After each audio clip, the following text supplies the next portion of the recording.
Hola, buenas tardes. Entonces tal como quedamos de acuerdo, les voy a grabar la clase para que ustedes las puedan ver cuando quieran y le facilite entonces sus actividades en el hospital en estos tiempos difíciles. Voy a sacar la cámara. Ahí sí. Entonces, hoy día hablamos de farmacodependencia, en general es adicción a drogas de abuso, o uso indebido de drogas o el uso o el abuso del consumo de fármacos por el ser humano, frecuentemente con fines no médicos. Hoy día entonces hablamos de un poco de generalidades, algunas estadísticas les voy a mostrar, la neurobiología y la neuroquímica asociada a la adicción, y la farmacología asociada a la dependencia. Entonces, comenzar diciendo que el abuso de drogas es una enfermedad crónica, ¿no es cierto? Que es del cerebro, es una enfermedad que, que se expresa en el cerebro y se caracteriza por la búsqueda y el consumo compulsivo de la droga a pesar de sus consecuencias nocivas. Entonces las personas usan la droga por necesidad, la buscan compulsivamente por necesidad y le trae consecuencias muy fuertes y ellos son capaces de aún así seguir consumiendo la droga. Es una enfermedad crónica y tiene muy larga duración y lamentablemente tiene, por esa compulsividad y lo asociado a la búsqueda de la droga, tiene comportamientos peligrosos em, que son muy relacionados con la pérdida de voluntad de las personas y del control obviamente cerebral. Entonces, en las estadísticas, yo les quiero mostrar las estadísticas que se liberaron el año pasado, en diciembre del 2019. Esto se hace cada 2 años, por lo tanto, las estadísticas del 2019 van a estar en el 2020, así creo que, claro, el 2020. eh, y em, y esta estadística es solo de la población general. La estadística para el consumo en escolares debería estar por salir este año, pero les voy a mostrar un poquito de lo último que se sabe del 2017, me parece. Entonces, estas son las estadísticas solamente en la región de Coquimbo, ¿ya? Y, y se puede ver la prevalencia completa, la prevalencia que hay por el consumo de alcohol y de otras drogas, em, comparado con el año 2016. Por ejemplo, el tabaco, consumo diario, más o menos se mantuvo un 18% de prevalencia. El alcohol el consumo en el mes subió lamentablemente de un 22 a un 36,9% de prevalencia, o sea, 39, 37 personas cada 100 que consumen alcohol. De marihuana, el consumo en un año subió de 6,8 a 11%, y la cocaína también subió su consumo de 0,3 a 1,8%. Entonces, em, los porcentajes, las prevalencias son bien altas y esto debe estar bien subestimado, ¿no es cierto? Porque son estudios muy generales, pero aún así muestra que hay una problemática en el consumo en nuestra población de Coquimbo y que está muy cercana también a lo que sucede en el país.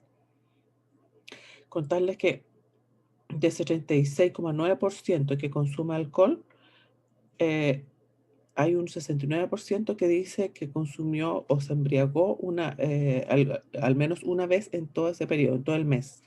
Y ahí empieza a haber un problema mayor, ¿no es cierto? Que hay un consumo exagerado de alcohol. Y este aumento es de un tramo mayor de 32 a 64 años, eh, lo que no he esperado, porque uno piensa que los que consumen más son los más jóvenes, ¿no es cierto? Entonces, si de 32 a 64 años están consumiendo más, entonces, ¿qué se espera con los más jóvenes? Otro dato interesante y preocupante es que un 79% de este 36%, un 79% dice que no hay ni un riesgo en consumir alcohol. Y ese es, como les dije, el principal problema que hay, porque las personas piensan que no les va a hacer daño ni el alcohol, ni menos el tabaco, ni la marihuana. La cocaína hay un poquito más de percepción de riesgo, pero de la otra droga no, lo que lleva a consumir mucho más y más encima a normalizar este consumo.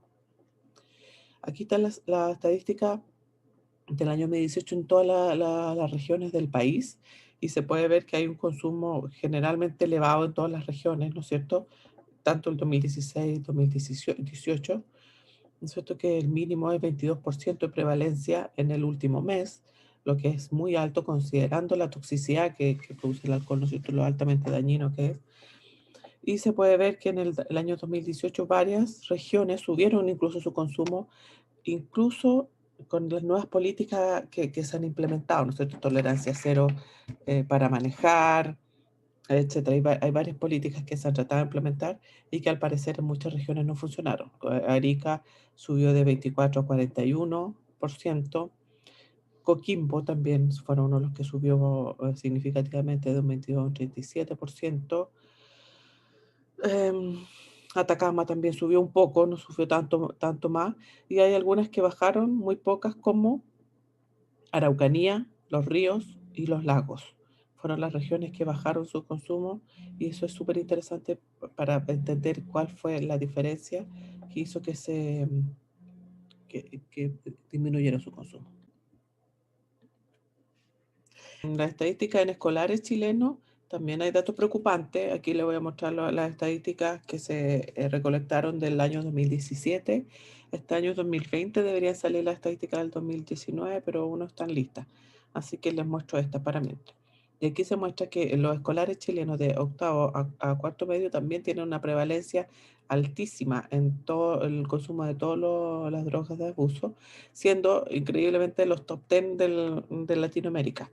Por ejemplo, de alcohol, la prevalencia de consumo en el mes es 31%. De tabaco, igual, súper alto, 4,3. Marihuana es altísimo, es 30,9. Este en el año. Esto es muy alto comparado con lo que vimos en el anterior, que eran, ¿cuánto era? De marihuana, 11,1 en la región de Coquimbo. 30,9% de prevalencia, cocaína 3%, pasta base 1,4%, tranquilizante 8,6%. Y claro, en la comparación con todas las regiones de América Latina, estamos en el top 10, súper alto. En cuanto a Coquimbo, también los números son altísimos. Consumo de alcohol al mes es 27%, marihuana 32,2%, cocaína 3,3%, o sea, es muy alto y estamos siempre muy parecidos al promedio nacional.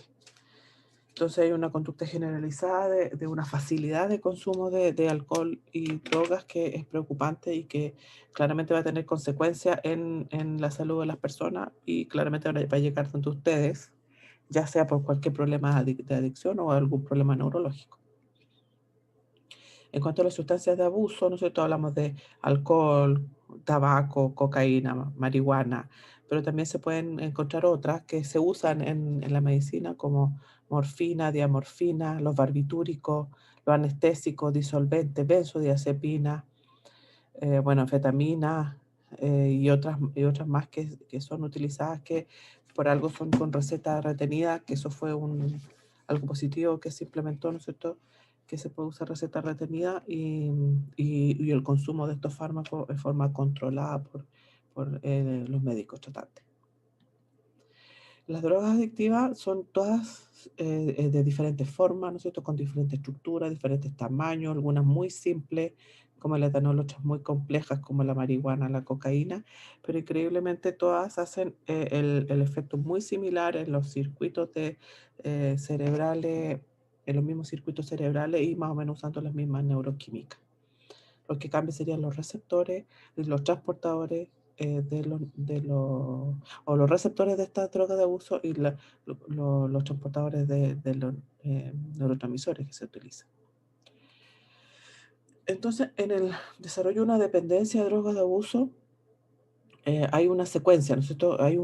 Generalmente hay un consumo y eso va a estar dado por cuán fácil es encontrar la droga o cuán normal socialmente sea el uso de esta droga. Entonces hay un consumo que puede comenzar a ser recreativo, puede ser farmacológico, ¿no es cierto?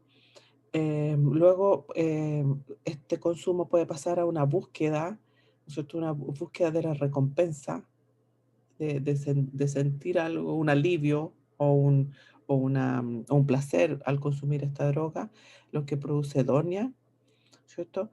Em, Luego podría traspasarse a una búsqueda descontrolada de esta droga, ¿no es cierto? Es sin importar qué pasa o cómo encontrar la droga, se busca la droga y como trae estas consecuencias negativas, ¿no es cierto? El uso de la droga trae estas consecuencias negativas en el cuerpo, ¿no es cierto?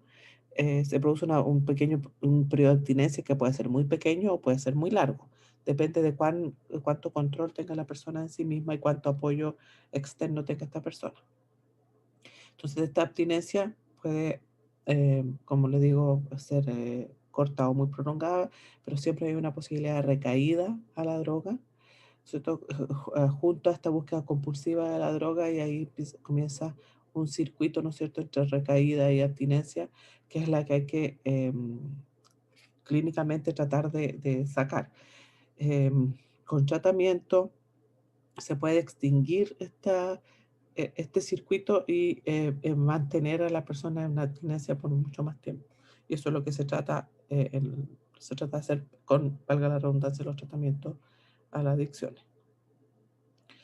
Entonces, en estos procesos hay otro mecanismo, otro clave asociada.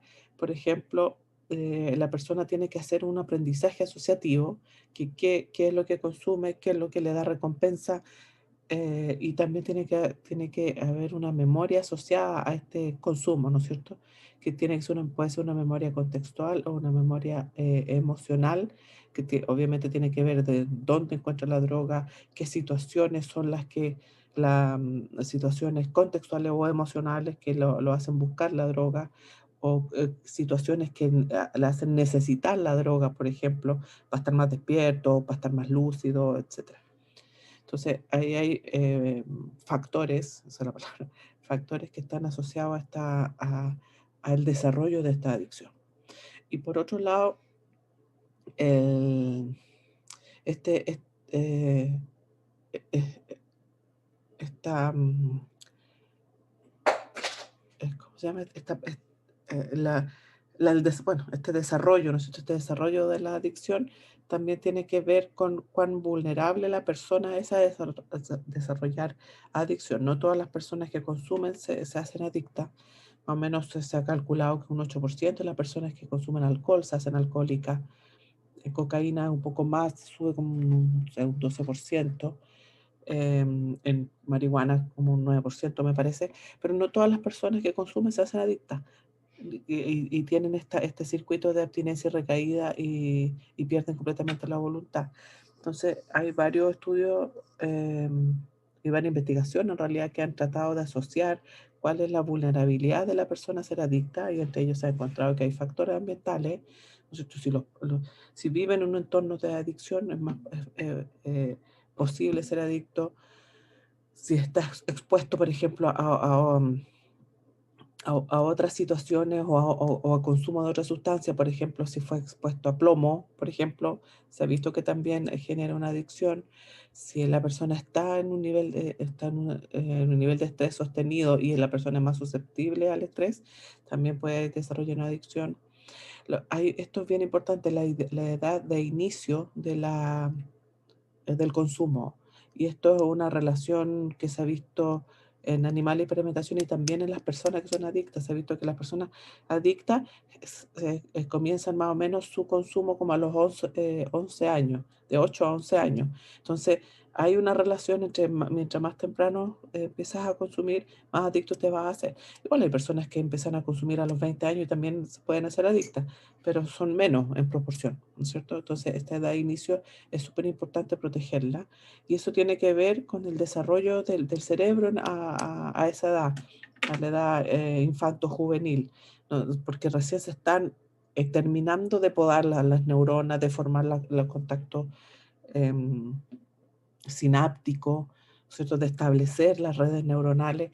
Y es por eso que en esta formación cualquier tóxico que entre en el cerebro va a cambiar esta carretera que se está formando. También hay estudios de que hay variabilidad genética, ¿no es cierto? Hay personas que tienen mutaciones o tienen polimorfismo asociado a algunas enzimas que lo hacen más o menos susceptible a la droga por algunas veces por metabolismo de esta droga, otras veces por la absorción de esta droga, etcétera. Y uno bien importante, que es lo que le voy a pasar en la próxima clase, es la exposición a inútero. Eso está más o menos los factores ambientales también, pero es la exposición de drogas en el embarazo, ¿cierto? Cómo se ha visto claramente cómo las personas y también animales de experimentación son expuestas en el embarazo y esas personas, hay una reprogramación del cerebro que lo hace ser más vulnerable también a ser adictos cuando están en presencia de la droga. ¿Por qué se usa la droga? ¿No es cierto? ¿Por qué comienzan a usar? Porque las personas sienten placer. Ellos piensan que están sintiendo un bienestar, ¿no es cierto? Se alivian del estrés, por ejemplo, porque produce esta hedonia o recompensa. Y este placer o la hedonia viene dada por varias cosas, ¿no es cierto? Por la droga en sí misma o por cosas naturales como el sexo o el comer o por otros reforzamientos como el dinero, etcétera, ¿no es cierto? Se ha visto que este nivel hedónico, nivel de placer, esto es un dibujo, ¿no es cierto? Pero sacado desde la evidencia, em, que esta escala hedónica aumenta, ¿cierto? En presencia de la droga, tiene un pic, pero luego se mantiene elevada, ¿no es cierto?, en presencia de la droga, y cuando se saca la droga, baja sentimiento hedónico, y baja mucho más de lo normal. Entonces aquí podrían estar estas consecuencias emocionales negativas que tiene el dejar de la droga y luego se establece otra vez en su estado normal. Esto lamentablemente es o sea, lo que lo que ocurre en un consumo agudo, pero en un consumo prolongado, todo este circuito o esta conducta de la curva se puede modular también. Se puede bajar mucho más los efectos negativos y costar mucho más volver, por ejemplo, al estado normal. En animales de experimentación se pudo medir este estado hedónico de los animales, tratando o midiendo la activación de neuronas del circuito de recompensa. Entonces, en un animal vivo se le pone unos electrodos en el cerebro que a ver van a medir cómo está la actividad neuronal en el circuito de recompensa. Y, por ejemplo, aquí se puede ver que cuando el animal está en presencia de cocaína, ¿cierto? Estos son horas después de presencia de cocaína, aquí está cero, aquí se le inyectó la cocaína y se midió hasta 72 horas después la cocaína, se puede ver que estos circuitos neuronales se activan y permanecen activos durante el tiempo, por lo menos hasta 24 horas. Y esto es lo mismo, pero en presencia de alcohol. Entonces, aquí son 2 horas después del alcohol. Y hay un efecto de activación de estas redes neuronales en el circuito de recompensa y se mantiene activado por lo menos hasta las 48 horas. Eh, Esto claramente dice que hay una evidencia neurobiológica por el cual los humanos podrían estar consumiendo esta droga, ¿no es cierto? Porque hay un cambio en la actividad cerebral que, como lo dice lo humano, sienten un efecto reforzante asociado a esta droga. El comer también produce placer, ¿no es cierto? Aquí este experimento interesante. También midieron la actividad neuronal del circuito de recompensa en animales que se les dio solamente comida normal. En plomo se le dio comida, pero restringida, ¿no es cierto? Una comida rica, pero restringida, o sea, no puedo decir a una hora al día. Y es una dieta cafetería, que es una dieta, chocolate, grasa, azúcares, entonces una dieta rica, pero se le dio restringida y hay otras que se le dio extendida, se le dio todo cuanto ad libitum, todo cuanto querían comer. Entonces, obviamente, las que se les dio ad libitum esta comida de cafetería comieron mucho más y por eso engordaron mucho más, ¿no es cierto? Se empezaron ya a engordar a los 5 días de estar expuestos a esta comida y engordaron y siempre se mantuvieron elevados con respecto a los que tenían la misma comida pero restringida. Y cuando se les fue a medir su nivel de recompensa o de actividad neuronal del cerebro, se pudo ver que estos animales que tienen que están expuestos a esta comida extendida, ellos tenían mucho más actividad neuronal en comparación con los que tenían restricción de la comida de cafetería y control, que es la comida fome de la ratita. Entonces, claramente, ¿por qué engordaron? ¿Por qué comieron más? Porque la comida estaba más rica y se le activó el circuito de recompensa. Ahora, eh, el, por ejemplo, en el caso anterior, ¿por qué come más? ¿Por qué si está rica come más y se descontrola comiendo más? Es porque hay una desregulación en la autoadministración de la comida. Y lo mismo pasa con los animales, perdón, con otras drogas de abuso. Por ejemplo, si se les deja 1 hora, no, 4 horas al día, 4 horas al día y el animal se puede autoinyectar alguna droga, ¿no es cierto? Eh, Presionando una palanquita, estos son experimentos de autoadministración. El animal el día 1 prueba, ¿no es cierto? Se inyecta algunas veces durante las 4 horas, el día 2 también, pero ya desde el día 3 para adelante empieza a inyectarse mucho más veces en unidad de tiempo y además mucho más, bueno, mucho más, perdón, es más frecuente la inyección en unidad de tiempo y mucho más veces por unidad de tiempo, que son las barras más altas. Entonces se puede ver que este animal decide solamente por sí mismo y él solo se inyecta la droga y, y se inyecta mucho, en las 4 horas apenas está expuesto a la droga se empieza a inyectar. Entonces, todo esto es una conducta de búsqueda compulsiva de la droga y es lo que genera la droga de abuso, ¿cierto? La droga de abuso genera que se tiene que administrar mucho más en una forma casi ilógica. Y pasa lo mismo con la comida. ¿Por qué comemos más si tenemos posición a comida más rica? ¿Por qué no controlamos eso? ¿Cierto? Es porque nuestro circuito de recompensa se está activando y eso genera este circuito vicioso. ¿Qué pasa con la marihuana? ¿No es cierto? Está tan en boga. Si la marihuana es adictiva o no es adictiva. Y aquí hay mucha evidencia que muestra que sí es adictiva, sí se comporta como una droga de abuso, y especialmente, obviamente, por su componente de THC. Que es el componente adictivo que tiene la marihuana. Em, las drogas o sea, las marihuanas, diferentes cepas cepas se llaman, las diferentes plantas de marihuana hay con diferente proporción THC, cannabidiol, ¿no es cierto? Pero siempre tienen THC. Entonces eso es lo que tiene que estar muy regulado cuando se venda, cuando se compre, saber exactamente cuánto THC tiene, porque ese es el compuesto problemático de la marihuana. ¿Qué les quiero mostrar acá? Que hay papers, ¿no es cierto?, que muestran que el 9% de las personas que usan marihuana se volverán dependientes de ella. No es inocuo. Hay porcentaje de personas que se vuelven adictas a la marihuana y otra vez hay que tener ojo, o sea, mientras más joven se empiecen a consumir marihuana, más posibilidades tengan que se hagan adictas a ella. De hecho, si ustedes van a ver los análisis que tiene el MinSal, por ejemplo, y se ve cuál es la droga por la cual está interna la persona o está en tratamiento, generalmente va a ser cocaína, pero si le preguntas qué droga empezó consumiendo, muchos de ellos dicen marihuana.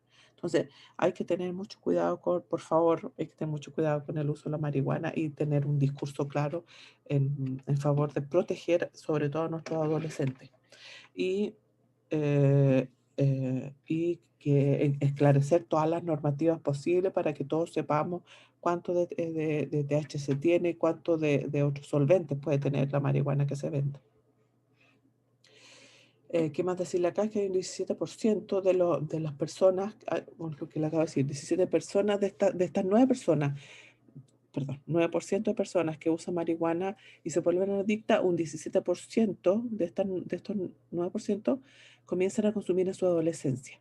Entonces hay un porcentaje no menor de niños que comienzan en muy temprana edad y quizás por eso se hacen adictos a la marihuana. Y en este experimento les muestro que también aquí el animal se está inyectando él mismo, ¿no es cierto? Y se puede ver que eh, si el animal se inyecta vehículo o se aumenta THC, él presiona más veces la palanca cuando se está inyectando THC. O sea, claramente algo placentero le está produciendo, porque la conducta es idéntica a lo que pasa con cocaína, con comida, con todas las drogas de abuso. Aquí se muestra las diferentes dosis de THC que se puede inyectar, ¿no es cierto? Y se puede ver que a dosis baja de 1 microgramo ya el animal empieza a presionar más veces la palanca para que le dé THC, y mientras mayor dosis, más aumenta la presión de la palanca, y después baja a 10 microgramos seguramente porque hay más problemas de sedación, etcétera, que lo mismo pasa, bueno, además lo mismo pasa cuando se inyecta vehículo, ¿no es cierto? Entonces, no tiene que ver con la marihuana esta baja, sino que es con la conducta del animal propiamente tal, que ya, por decirlo de alguna manera, se ocurrió de presionar la palanca. Entonces, ¿qué circuitos cerebrales estarían relacionados a esta conducta o esta activación cerebral que de alguna manera comanda el consumo compulsivo de la droga? Y allí hay varias regiones, ¿no es cierto? Primero decirles que se han separado eh, como factores conductuales, por decirlo de alguna manera, se han separado 3 factores conductuales que tendrían relación también con algunas regiones cerebrales. Por ejemplo, esta anticipación o preocupación de utilizar la droga, ¿no es cierto? La persona piensa: necesito esta droga, hace el razonamiento, la necesito o no, me hará mal, me hará bien, qué consecuencias podría tener si consumo esta droga, no sé, mientras manejo, etcétera. Hace un análisis, ¿no es cierto? Hace una función ejecutiva. De ahí hay un filtro, ¿no es cierto? Si consume o no consume, y si consume, puede tener una consumo alto o una intoxicación. Y si tiene un consumo alto de intoxicación, va a tener sí o sí un síndrome de retirado y efectos negativos de esta droga, ¿no es cierto? Y ahí empieza el circuito vicioso, ¿no es cierto? En la recaída otra vez comienza a decidir si consumir o no, y si consume hay binge drinking o intoxicación, y así sucesivamente que comienza el círculo vicioso, y cada vez que se hace este círculo vicioso es más vulnerable a tener menos tiempo o menos poder de decisión en este paso de, em, de anticipación, ¿no es cierto? Y esta función ejecutiva, ¿no es cierto?, del poder de decisión estaría dada por una adaptación del cerebro. Mientras más veces pase por este círculo, más neuroadaptación hay a esta conducta, ¿no es cierto? Eso tiene que ver con actividad del neurocircuitos, de los sistemas sinápticos y moléculas involucradas en todo este procesamiento, que estarían mayoritariamente en la corteza prefrontal, que es todo lo que está acá, ¿no es cierto? Entonces, esta preocupación, anticipación, lo que lleva al craving, a la conducta compulsiva, la impulsividad, la función ejecutiva, estaría en corteza prefrontal, ínsula y corteza, y la alocorteza, a grandes rasgos, ¿no es cierto? Lo que está verde. Em, este reforzamiento, este placer o este valor que se le da a la droga estaría dado en los ganglios basales, está acá donde está el núcleo, el núcleo accumbens, el núcleo terminal, el globus pálido, etcétera. Y los estados emocionales y el estrés estaría dada, que estarían asociados más que nada al efecto negativo, estaría dada por la amígdala y por la vénula, ¿ya? Ahora, esta mala adaptación, que yo le hablé, esta adaptación del cerebro, mientras mayor es el circuito, ¿no es cierto?, que se genere esta neuroadaptación, estaría dada por cambios en los niveles de neurotransmisores, diferentes conexiones sinápticas, etcétera. Aquí les muestro un antecedente de eso, cómo se aumentan las espinas dendríticas en los animales que son expuestos a drogas de abuso. estas espinas dendríticas, que son estas protuberancias que se ven acá, que son las espinas, son la base postsináptica para que se haga una conexión sináptica. Entonces, si hay espina postsináptica, una espina dendrítica, una acción puede hacer sinapsis fácilmente en esta espina y generar una nueva red neuronal. Por eso es tan importante esto. Aquí se ve una dendrita, esto está en negro, una dendrita de una neurona en el BTA de animales inyectados con salino, y estos son animales inyectados con cocaína.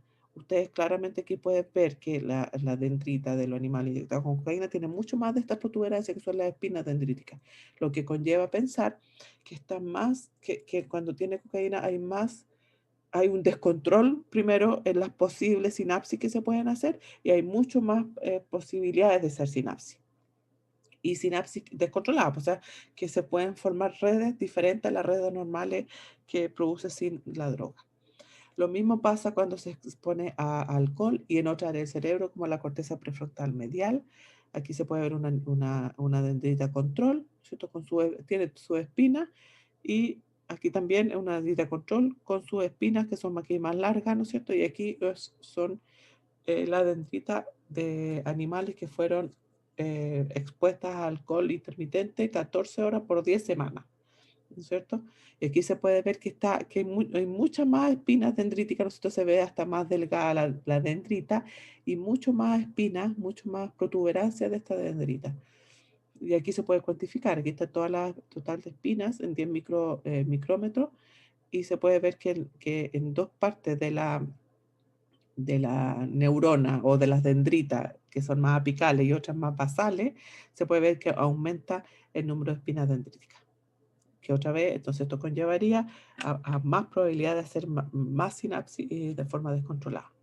Aquí hay otro ejemplo, en el núcleo accumbens, pero esto inyectadas con anfetamina, y aquí también usted puede ver la dendrita del animal inyectada con vehículo, que se ven varias espinas dendríticas, pero acá se ven las inyectadas con anfetamina, donde el largo o sea, la densidad la cantidad de número de espinas se ve mayor y el largo de las espinas dendríticas igual se ve mucho mayor. Y aquí se cuantificó, entonces aquí también se ve que la densidad por cada 10 micrómetros también se ve aumentada.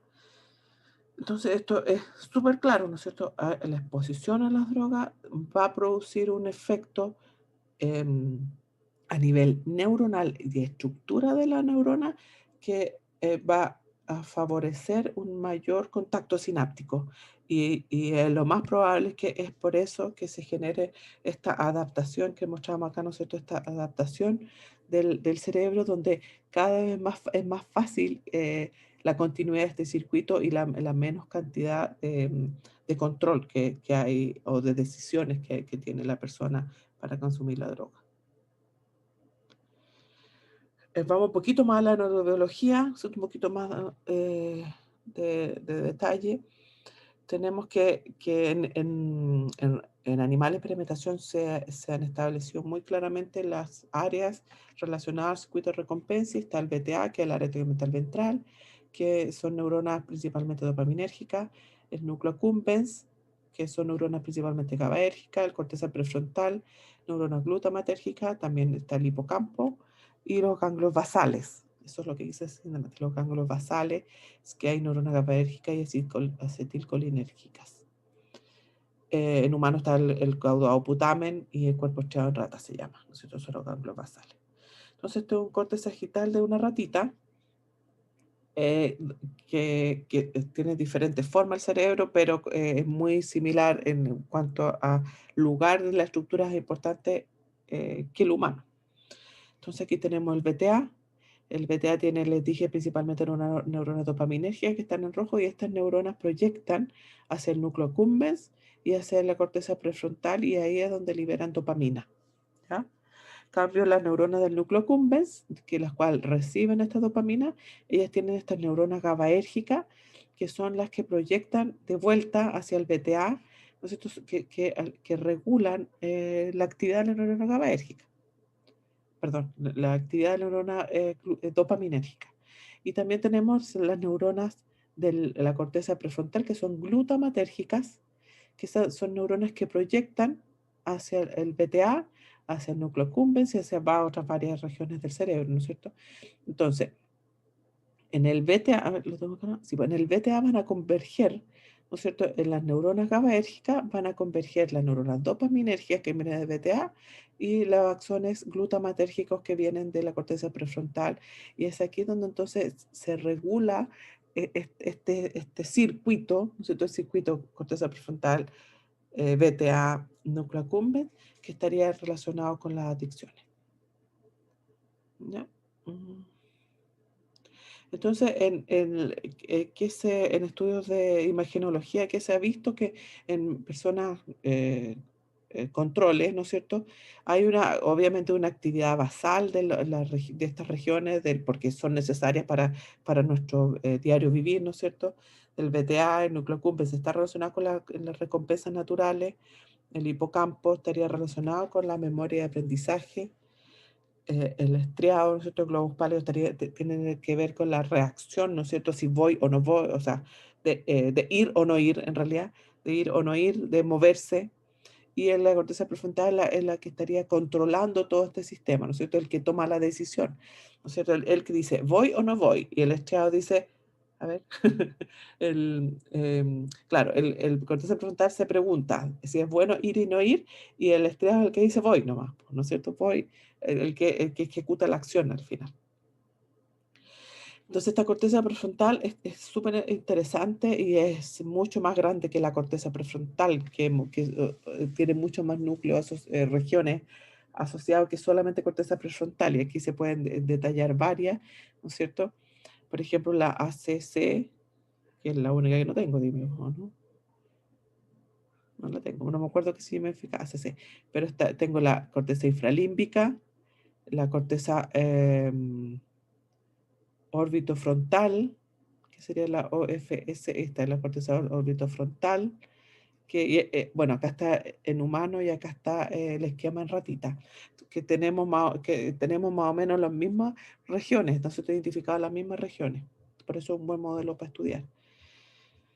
Está la dorsolateral, la corteza prefrontal dorsolateral, que sería la PFC, la que está acá, etcétera, ¿no es cierto? Y por estudio en animales de experimentación, ya sea de lesiones o sobreactivación de cada región, se puede ver más o menos la función que tiene cada parte de la corteza. Por ejemplo, no puedo creer que no me acuerdo la ACC. Cor- lo voy a buscar, no me acuerdo lo que significa. Bueno, la ACC tiene que ver con el valor del estímulo, ¿no es cierto? Le da valor al estímulo, que puede calcular, puede tomar la decisión de acuerdo al valor que tiene ese estímulo. En cambio, la corteza orbitofrontal evalúa o le da valor a lo que produce ese estímulo, ¿no es cierto? La corteza prefrontal ventromedial tiene que ver con la acción inhibitoria o el control de la emoción, ¿no es cierto? eh, la corteza dorsolateral tiene que ver con la anticipación y la disponibilidad, ¿no es cierto? En el contexto, etcétera. Entonces, todas estas regiones estarían interesantemente todas trabajando en conjunto para tomar una decisión. Lo que es súper interesante. Y eso, si bien en ratas uno puede identificar las mismas regiones que en humano, obviamente en ratita este poder de la corteza prefrontal y de la toma de decisión es mucho más baja que en humano. Sin embargo, igual se puede ver en los animales de experimentación. Entonces, en la adicción, cuando ya la persona está adicta, hay una desregulación en el poder de cada área, ¿no es cierto? Por ejemplo, toma más relevancia el VTA, el núcleo accumbens, para la recompensa que se puede adquirir de una droga, y tiene mucho menos fuerza la corteza prefrontal, que es la que va a tomar las decisiones. Entonces, eso también es lo que pasa en los adolescentes sí, en los adolescentes o en las personas donde se está formando el cerebro, porque la corteza prefrontal es lo último que se forma bien, ¿no es cierto? Que se generan las redes neuronales y las neuronas maduras necesarias para producir una conducta, que es una toma de decisión em, eh, normal, ¿no es cierto?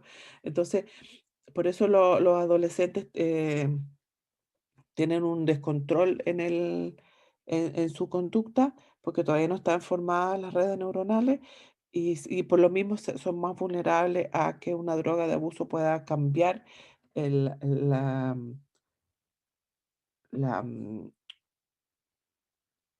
la formación de estas redes neuronales en buena forma.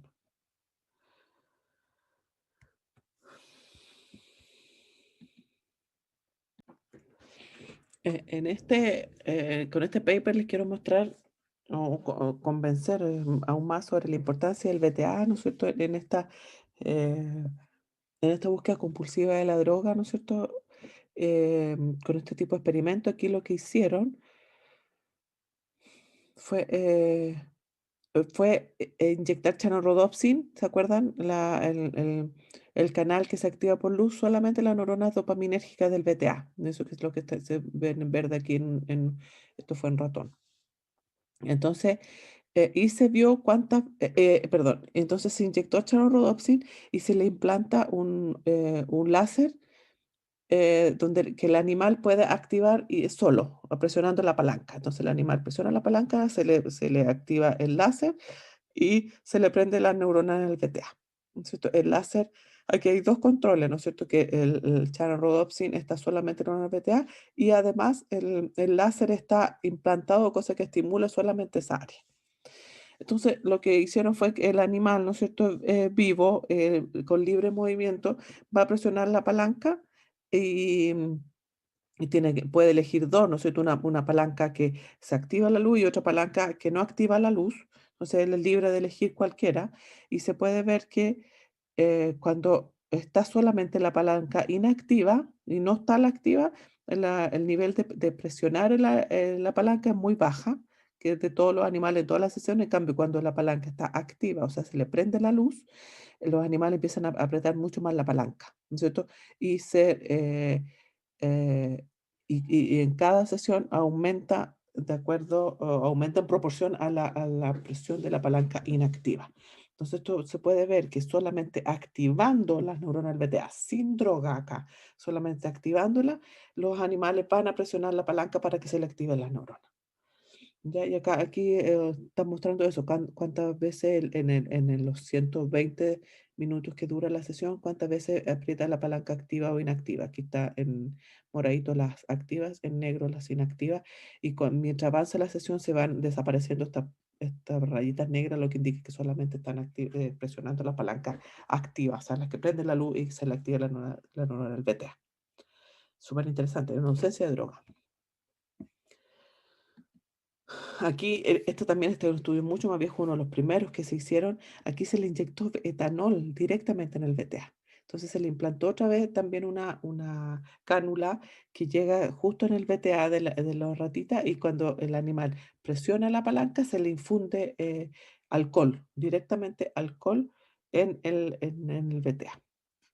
Aquí se ven las diferentes cantidades de alcohol, va de 0 a 400 miligramos de etanol, esto que se le inyecta al BTA, y hicieron las dos pruebas, inyectando en el BTA posterior, ¿no es cierto? Que está obviamente posterior, con mucho más caudal, y el BTA anterior, que es mucho más rostral, ¿no es cierto? Y se puede ver que los animales, mientras más aumenta la concentración de etanol que se va a inyectar al BTA, más presiona la palanca. Entonces, claramente aquí, ¿por qué? O sea, ellos están presionando la palanca porque están sintiendo un estímulo placentero en su cerebro al estimular el BTA. Entonces, mientras más llega hasta 200 miligramos de etanol, presionan más la palanca, pero después cuando empieza a aumentar mucho más la concentración, ya no presionan más la palanca seguramente porque tienen otro problema, se le puso otro problema al animal que podría ser perjudicial para su conducta, ¿no es cierto? Por eso no presiona más la palanca. Y esto pasa solamente en el VTA posterior y no en el VTA anterior, indicando que este estímulo placentero que genera el alcohol en el VTA estaría asociado más que nada al VTA posterior y no anterior al cerebro.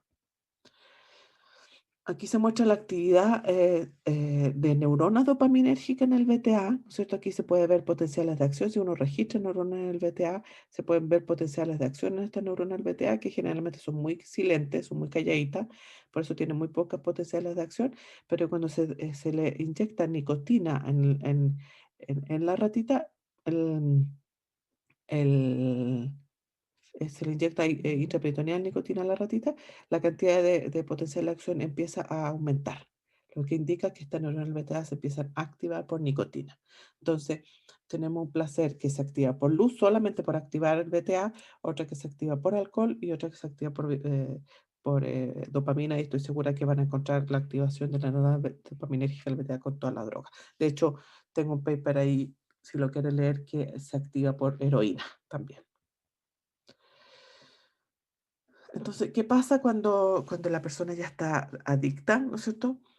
Em, eh, se ha visto que perdón, la recompensa, la hedonia disminuye, ¿no es cierto? Disminuye y nunca alcanza a la hedonia normal.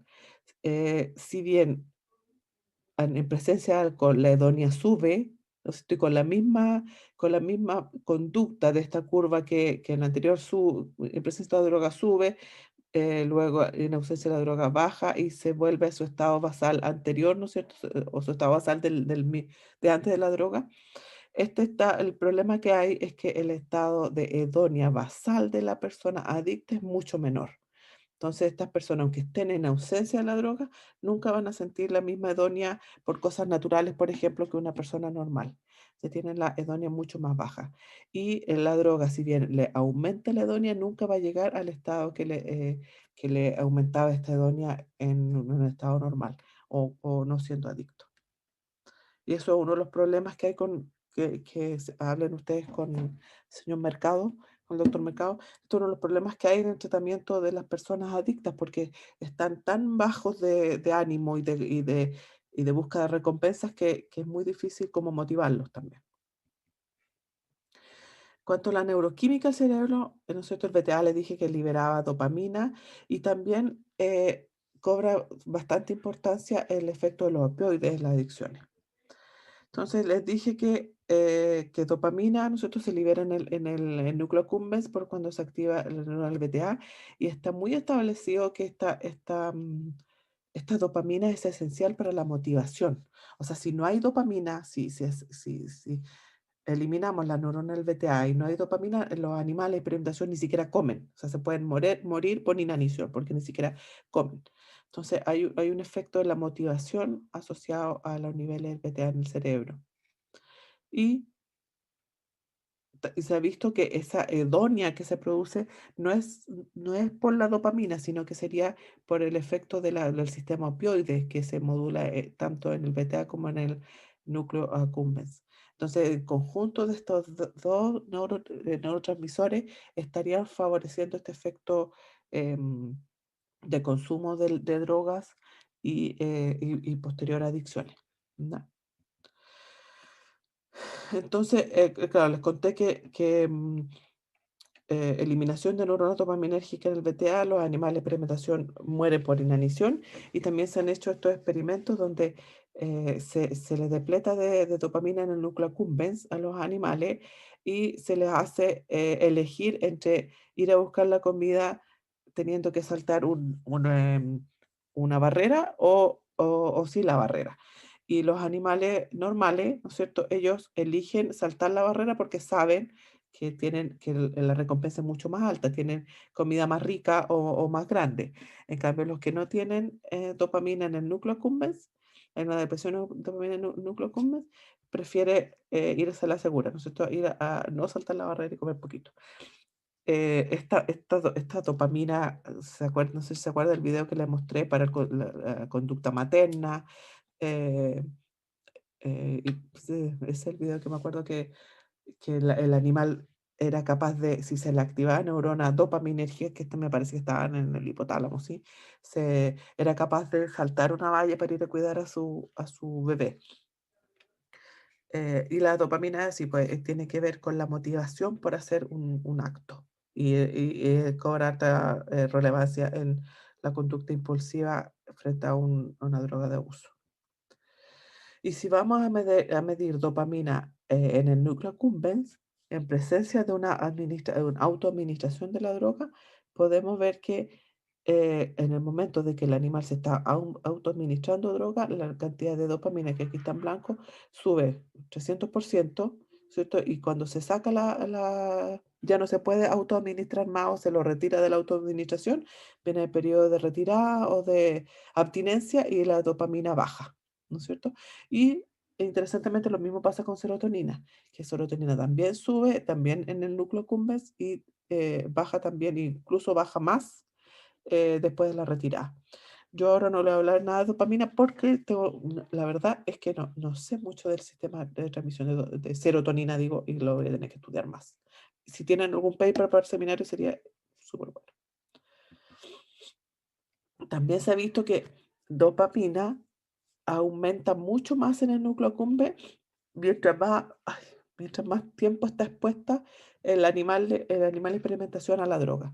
Por ejemplo, aquí tenemos animales que fueron 2 días expuestos a anfetamina, ¿no es cierto? A 1 miligramo por kilo de anfetamina, 2 días expuestos, otros que fueron 2 semanas expuestos y otros 3 semanas expuestos a anfetamina. Después de que fueron expuestos, se sometieron a microdiálisis para mirar los niveles de dopamina en el núcleo accumbens y se ve que los animales que fueron expuestos solamente 2 días a dopamina al inyectar la anfetamina, no hay mucho aumento de dopamina, pero hay un aumento con respecto al basal, ¿no es cierto?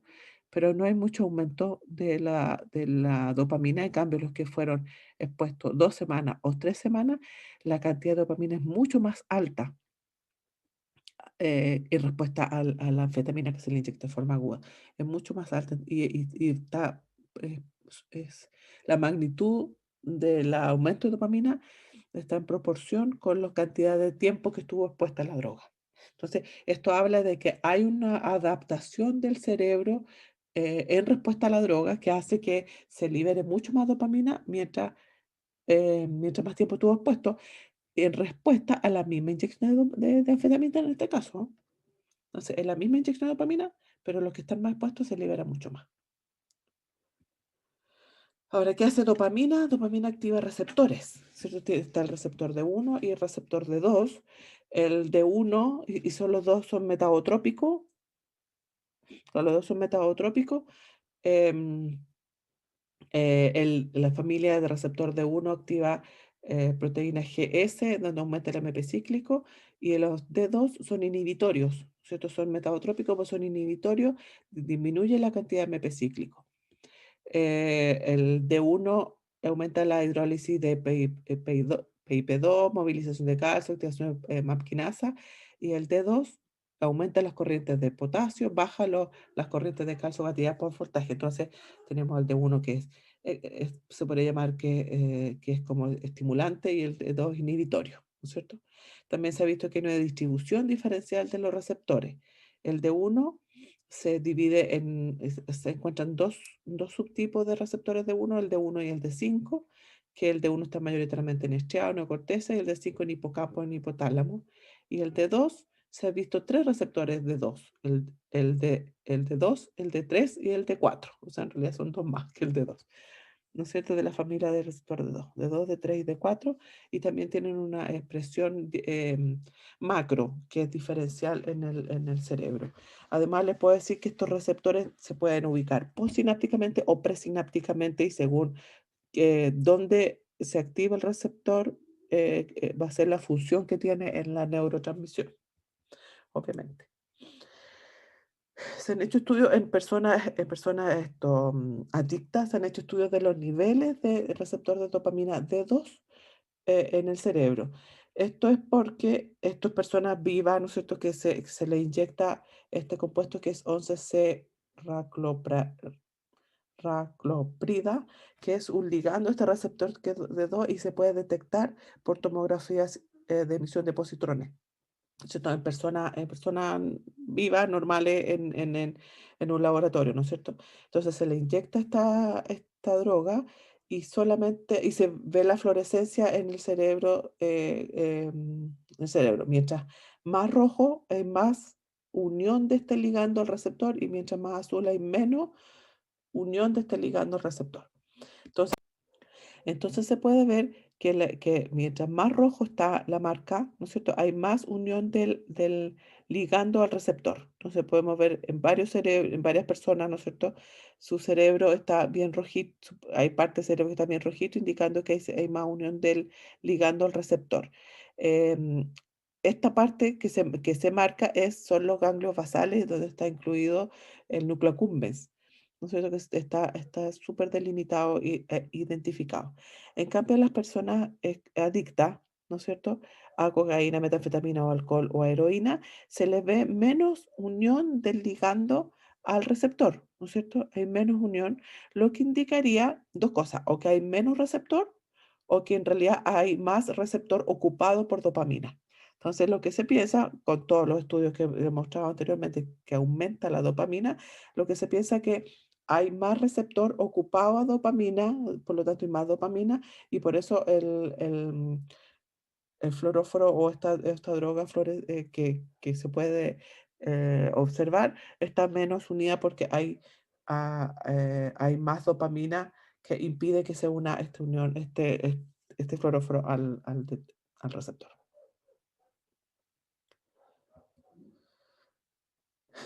Y las drogas de abuso, tanto cocaína como anfetamina, actúan a nivel de los transportadores de dopamina, aumentando la cantidad de dopamina. Entonces, eso explica por qué también aumentan los niveles de dopamina cuando se le inyecta cocaína o anfetamina, ¿no es cierto? Cocaína lo que hace es bloquear el transportador de dopamina que recaptura dopamina del sistema del espacio sináptico. Entonces, la dopamina que se libera no puede recapturarse, y por ende lo que hace es aumentar los niveles de dopamina en el espacio sináptico. La anfetamina lo que hace es favorecer el ingreso de dopamina hacia las vesículas sinápticas. em, eso es lo que hace anfetamina, favorecer, ¿no es cierto?, el ingreso de dopamina por el transportador y a la vesícula sináptica, y así aumenta también la liberación de la dopamina, porque hay más vesículas que tienen dopamina. Entonces, los dos casos, tanto cocaína como anfetamina, van a aumentar la cantidad de dopamina en el espacio sináptico. Ahora, como les dije, dopamina participa en la motivación de la búsqueda de la droga, pero al parecer no participa en la hedonia o en la recompensa de esta droga. Y eso se han visto en varios experimentos, y aquí les muestro solo uno, donde animales que están inyectados con 6-hidroxidopamina, que es una molécula que genera em, muerte o degradación de terminales axónicos, solamente axónicos dopaminérgicos. Tiene un porcentaje de noradrenérgico, pero es mayoritariamente dopaminérgico, y además que se le inyecta esa hidroxipamina en una parte, se puede inyectar en el BTA o en las proyecciones del BTA, para solamente eliminar estas proyecciones dopaminérgicas. Entonces, em, aquí no lo traje, pero está medido. Si se inyecta con 6-hidroxidopamina, a ver, dejemos cortar. No. Si se inyecta con hidroxidopamina, la cantidad de dopamina baja. No hay dopamina. Sin embargo, si se mide las conductas hedónicas en ratita, conducta hedónica a la sucralosa, se puede ver que las conductas o las reacciones hedónicas son idénticas que las controles, aunque no tengan dopamina, ¿ya? Eso usando 0,3 molar de sucrosa o 1 molar de sucrosa. Para explicarle un poquito más, lo que se ha visto que hay una conducta muy similar en mono, en bebés y en ratitas, a la sucrosa. Entonces se le pone sucrosa en la lengua, y el animal hace gestos asociados a las reacciones hedónicas. Y eso está archiprobado, y ya no hay ninguna debilidad de ese modelo, ¿no es cierto? Que se mide exactamente la posición de la lengua, la posición de los ojos, la posición de la boca del animal, y se puede medir estas reacciones hedónicas. Eh, Y se ha visto que mientras más sucrosa es, son mayores las reacciones hedónicas. Si ven en el control, por ejemplo, aquí la reacción hedónica lo pusieron 2 y aquí subió como a 5. Entonces hay una dosis respuesta en cuanto a la reacción hedónica según la cantidad de sucrosa. Pero como les dije, animales donde se le eliminó o se depletó de dopamina, no hay dopamina en el núcleo accumbens, no ellos se mantienen con esta conducta hedónica, ¿no es cierto? Entonces, con estos tipos de experimentos se concluyó que la dopamina no participa en estas conductas hedónicas. Sigue participando en motivación, pero no en esta conducta hedónica, ¿ya? Entonces se fue a ver cuál era la molécula que estaría participando en esta conducta hedónica y se encontró con los opioides, ¿no es cierto? Hablarle de los opioides, vamos al concepto de hedonia. Entonces, la palabra hedónica viene del griego que significa placer y es derivado de la palabra dulce, ¿cierto? Y esto está asociado a los placeres sensoriales, pero a otros tipos de placeres como cognitivos, sociales o estéticos y morales también. Entonces, la anedonia es la incapacidad para experimentar placer, la pérdida de interés o satisfacción en casi todas las actividades. Y esta anedonia es que lo que se ha visto recurrentemente en personas adictas que tienen la escala de hedonia mucho más baja que una persona normal, ¿cierto? Y lo que también se ha visto en pacientes con depresión que tienen anedonia, y también de esquizofrenia. Entonces, aquí está el experimento contrapuesto al que le mostré anteriormente, donde no había dopamina, la conducta hedónica eran las mismas que los controles. Aquí se hizo el contrario, entonces lo que se hizo en un ratón normal, se le inyectó morfina, que es un agonista de receptores opioides, ¿no es cierto? Se le inyectó morfina y se evaluó cuánto era esta escala hedónica que tenía y se vio que 15 minutos, 60 minutos después de haberle inyectado morfina, ¿no es cierto?, al animal, cuando se le expone a azúcar, estos animales presentan mucho más reacciones hedónicas que respecto a controles. Entonces, esto otra vez y otros experimentos muestran que estas conductas hedónicas estarían asociadas al sistema opioide. Y aquí, aquí le mostré que, que tiene, las conductas hedónicas se miden de igual forma o se expresan de igual forma, tanto en bebés como en monito o en ratita. Por eso se ha podido estudiar estas conductas hedónicas. Y también se ha visto que estas conductas hedónicas estarían muy relacionadas al núcleo accumbens. De hecho, no sé si lo traje, no. De hecho, se han podido mapear hotspots, ¿no es cierto? O puntos calientes, ¿no es cierto?, en el cerebro que se activan mucho más con morfina asociada a estas conductas hedónicas. Súper interesante esto. Y aquí les dejo Berrich, es la persona que más ha estudiado esta conducta hedónica. Aquí está su página web donde pueden ver em, videos, etcétera. Entonces, ¿qué son los opioides? Los opioides son moléculas, ¿no es cierto? Son péptidos chicos que hay varios en el cerebro, ¿no es cierto? Péptidos endógenos, ¿no es cierto? Como la encefalina, la beta-endorfina, la dinorfina, la endomorfina, etcétera, que son estos péptidos chiquititos que provienen de precursores más grandes. Por ejemplo, la proencefalina el precursor de la encefalina, la propia melanocortina, precursor de la beta-endorfina, etcétera. ¿No es cierto? Aquí está la secuencia aminoácida, que son péptidos muy chiquititos. La encefalina tiene 5 aminoácidos. La beta-endorfina tiene un poco más, pero tampoco es tan grande. ¿Cuántos son? 3, 6, 9, 17, me parece que son 17 aminoácidos, etcétera. Y lo otro interesante es que cada una de estas endorfinas o péptidos endógenos opioides activan o tienen afinidad por diferentes receptores opioides. Aquí está el delta, el mu, el kappa y el gamma. Nosotros tenemos mu, delta, kappa, gamma. Y eso lo vamos a ver acá. No, todavía no está. Bueno, sí está. Está el mu, receptor mu, el receptor kappa y el delta, no hay gamma. El mu, el kappa, el delta. Todos los receptores opioides son receptores acoplados a proteína G, ¿no es cierto? Son metabotrópicos, proteína G, pero proteína G inhibitoria. Esto lo que hace es disminuir la cantidad de AMP cíclico. Y esto es, y lo que se ha visto que la actividad de estos receptores es disminuir la entrada de calcio, ¿no es cierto? Disminuir la actividad de canales de voltaje, canales de calcio activados por voltaje y activar canales de potasio, ¿cierto? De potasio y así hiperpolariza la neurona. Entonces son inhibitorios. Eso hacen todos los receptores opioides. Y y se ha visto que la distribución de receptores también está bien establecida en el cerebro, por ejemplo, en el núcleo accumbens están los 3 receptores, en el BTA también están los 3 receptores, en el hipotálamo lateral también están los diferentes tipos de receptores que estarían regulando, en este caso, muestra el consumo de alimentos, por ejemplo. Entonces, es un sistema muy importante y altamente regulado en el cerebro y es muy, la función de inhibir la neurona y regular, ¿no es cierto?, em, el estado hedónico de la persona, ¿ya?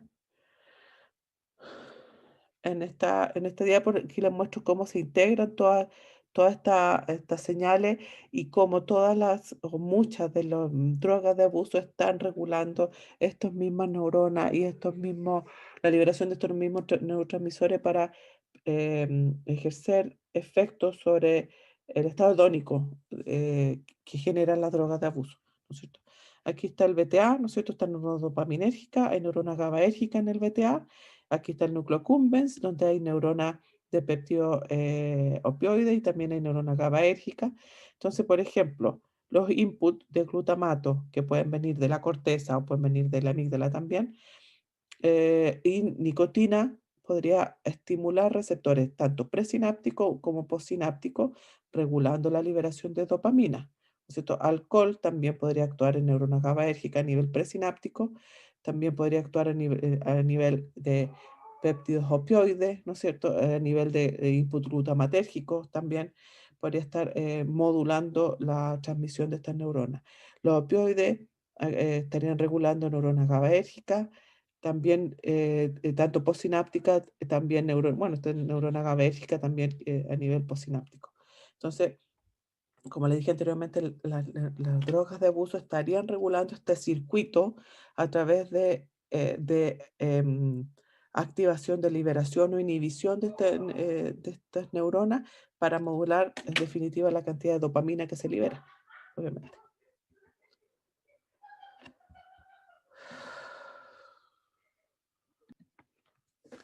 Ahora, como última parte, veamos la farmacología de la dependencia. Esto es bien a grosso modo, digamos, sin mucho detalle y tratando de mostrarle algunas cosas novedosas que quizás ustedes no sepan. Porque de farmacología de la dependencia yo creo que ustedes ya saben más que yo de esto. Entonces, en la farmacología o para el tratamiento de la adicción hay tres puntos importantes, ¿no es cierto? Tratar la abstinencia, que la persona tenga adherencia a continuación del tratamiento y la prevención de las caídas, ¿no es cierto? Ese es el goal que se tiene que llegar para poder tratar a una persona, ¿ya? En cuanto a los fármacos que se usan, hay varios, ¿no es cierto? Y están divididos por el mecanismo por el cual se utilizan. Por ejemplo, para el alivio de los síntomas de la abstinencia se usa metadona, ibogaína, agonista receptor adrenérgico también, antagonista receptor adrenérgico y también benzodiazepina, clotrimazol, clometiazol, toporimato, etcétera, para aliviar los síntomas de la abstinencia.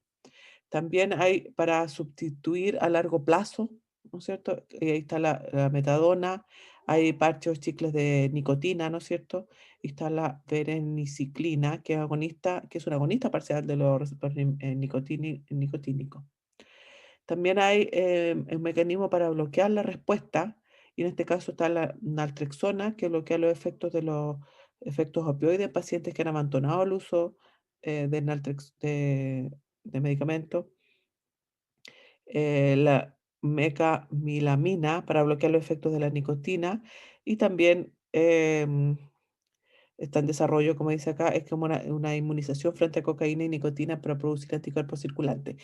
Pero esto no está en este libro, pero esto no ha llegado a puerto todavía. Es una buena hipótesis de tener una inmunización para bloquear la respuesta, ¿no es cierto?, de la droga. También se han usado tratamientos para inducir la aversión, como disulfiram, para que se produzcan respuestas desagradables al ingerir el etanol, y esto es uno de los más usados que yo entienda. Hay otro para reducción de utilización continua de la droga, y ahí está el bupropión, la clonidina, comprasato, que es un antagonista receptor NMDA, naltrexona otra vez, topiramate, eh, el modafinilo también se usa para reducir el consumo de cocaína. Es un medio de reemplazo, ¿no es cierto? Eh, etcétera, ¿no es cierto? Que hay varios medicamentos para diferentes, para ser utilizados en diferentes condiciones del individuo, según la droga y según la conducta del individuo y el nivel de adicción que tenga. Estos tratamientos farmacológicos sí o sí tiene que ir asociado a un tratamiento psicológico, esto para poder mantener la abstinencia, evitar la recaída y la adhesión al tratamiento de los pacientes, ¿no es cierto? Y para ello hay cuatro tópicos, ¿no es cierto? Una terapia cognitiva conductual que busca a los ayudantes, busca a los pacientes a reconocer y evitar las situaciones en las que son propensos a abusar de la droga, ¿no es cierto? Importantísimo. Un reforzamiento sistemático que usa el refuerzo positivo con el otorgamiento de recompensa y privilegio para estar libres de droga.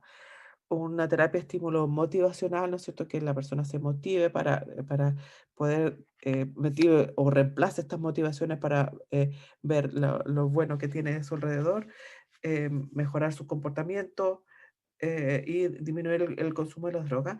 Y también una terapia familiar donde se necesita un apoyo eh, social del individuo para poder mantenerse en el tratamiento también.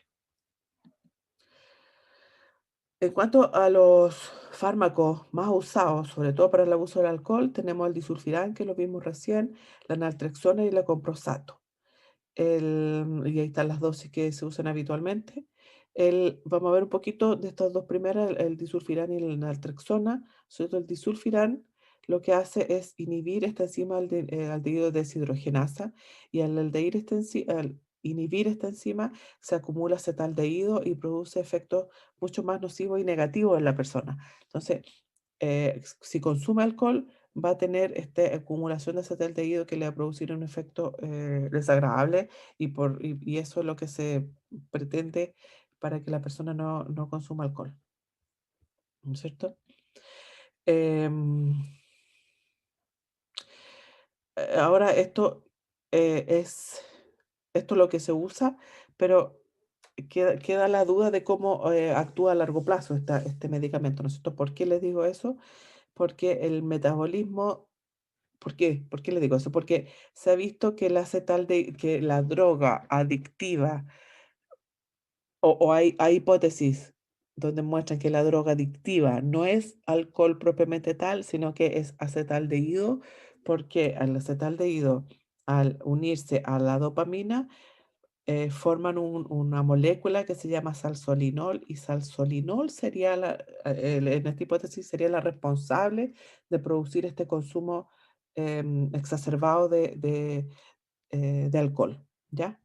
Un poquito recordar el metabolismo de alcohol, ¿no es cierto? En el cerebro, alcohol también se degrada o se transforma acetaldehído por la aldehído deshidrogenasa, pero también aquí eso es muy importante, la catalasa y la CYP2E1, que son enzimas, ¿no es cierto? Están en diferentes partes del compartimento celular, pero también van a formar acetaldehído. Entonces, de hecho, se piensa que en el cerebro hay una mucho mayor actividad de catalasa y de CYP2E1 para producir acetaldehído más que el dehidrogenasa propiamente tal.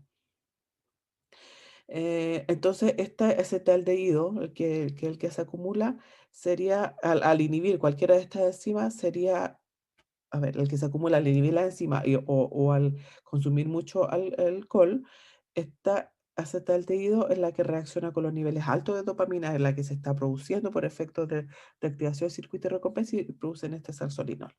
Y aquí les muestro qué hace conductualmente salsolinol. Entonces, esto es un estudio que se hizo acá en Chile, ¿no es cierto?, por un grupo de la Universidad de Chile, donde usan animales que son genéticamente susceptibles a consumir más. O sea, se ponen en una caja con alcohol y agua y ellos prefieren consumir alcohol siempre. Entonces, estos animales consumen altas cantidades de alcohol y en estos animales se le inyectó em, el líquido cefalorraquídeo, ¿no es cierto? O suero artificial, salsolinol en su forma R o salsolinol en su forma S. El salsolinol que sería importante es la que con estequiometría R, ¿no es cierto? Entonces aquí estos animales les dije que solo consumían mucho, ¿no es cierto? Si tienen disponibilidad del alcohol, en blanco, ¿no es cierto? Aunque se les inyecte cualquier cosa, ellos aumentan su consumo hasta eh, 1 gramo por kilo por 60 minutos, lo que es harto, ¿no es cierto? Si se le inyecta ese salsolinol, se comporta medio parecido a los controles, ¿no es cierto? Según la disponibilidad del alcohol. En cambio, se le inyecta el salsolinol por sí solo, esto en el VTA, ¿no es cierto? Se le inyecta la R-salsolinol por solo, el consumo ya a los 14 días de disponibilidad aumenta más del doble del consumo de alcohol y se mantiene elevado constantemente. Entonces, estos experimentos ya sugieren, pero fuertemente, que el salsolinol es el que tendría estos efectos para aumentar el consumo de alcohol, lo mismo que estaría haciendo aumentando dopamina o lo mismo estaría haciendo inyectando alcohol, ¿cierto? Que el experimento que le mostré anteriormente o inyectando acetaldehído. Entonces, esta es una nueva línea de evidencia que muestra que hay un nuevo compuesto que sería endógeno y que estaría favoreciendo el consumo de alcohol. Entonces, si nosotros farmacológicamente inhibimos, ¿no es cierto?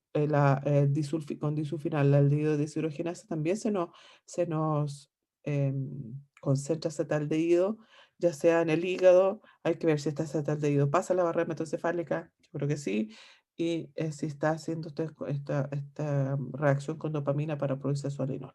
Entonces hay que tener cuidado con los pacientes que están consumiendo este fármaco. ¿Qué estaría haciendo salsolinol? Aún no se sabe. Lo que se piensa es que estaría modulando receptores de los mu, de morfina, ¿no es cierto? De los receptores opioides.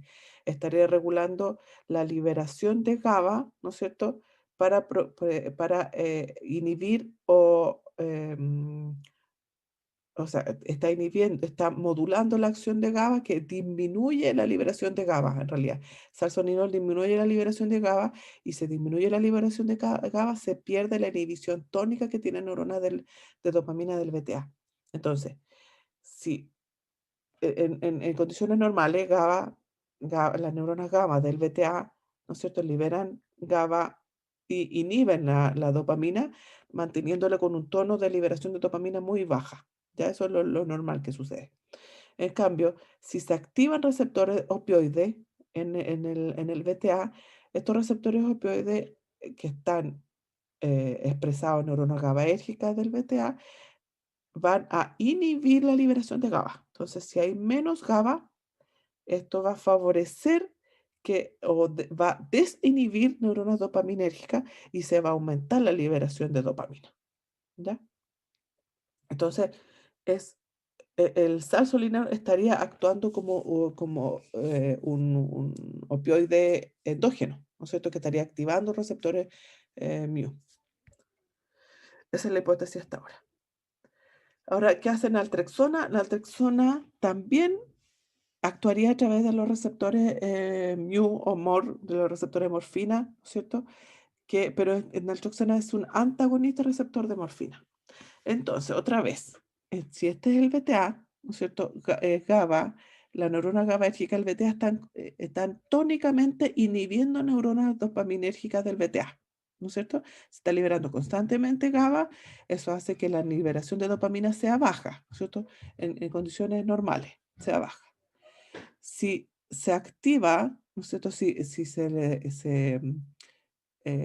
si se ingiere alcohol o se inyecta alcohol, el alcohol lo que va a hacer va a inhibir estas neuronas GABAérgicas, por lo tanto va a desinhibir neuronas dopaminérgicas, por lo tanto se va a aumentar la liberación de dopamina. Lo mismo hace si yo activo receptores MOR. Si yo activo receptores MOR, también me va a inhibir neuronas dopaminérgicas, por lo tanto va a desinhibir neuronas dopaminérgicas. Entonces lo que hace naltrexona es inhibir receptores MOR, ¿no es cierto? Los inhibo. No, hago que no inhiba neuronas GABAérgicas, por lo tanto la cantidad de neuronas de GABA que se va a liberar va a ser normal para mantener la inhibición tónica de neuronas dopaminérgicas. ¿Ya? Entonces, naltrexona inhibe receptores MOR, por lo tanto se mantiene inhibida neuronas dopaminérgicas. ¿Ya? Eh, esto ha sido bien importante para pensar en por qué algunas personas son más susceptibles a mejorar su tratamiento con naltrexona y otras no, ¿no es cierto? Y cuál es la diferencia que se ha visto es que hay un polimorfismo asociado a receptores MOR. Y este polimorfismo en monos, por ejemplo, es solamente la sustitución de un nucleótido en el DNA que codifica este receptor MOR. En vez de tener un alelo CC, tiene un alelo CG. Entonces, esta es la única diferencia. Hay monos que tienen en el gen de receptor MOR, tiene esta secuencia CC y otro CG. Ahí dice la posición 77 en receptor MOR. ¿Ya? En humanos también está este polimorfismo y también es de una sola letra, pero este en el alelo 118G. Entonces hay personas que tienen 118G y hay personas que tienen el 118A en el gen MOR, ¿no es cierto? Y este alelo es la parte para codificar a un aminoácido del receptor, que es asparagina o, se me olvidó que era la ASN, asparagina o... Lo mismo se ha visto en humanos, donde el alelo es el 118G o el 118A, ¿no es cierto? Que este alelo está en el gen del receptor MOR y justo en este alelo se codifica para el aminoácido asparagina se me olvidó, perdón, voy a ver, se me olvidó cuál era el ácido.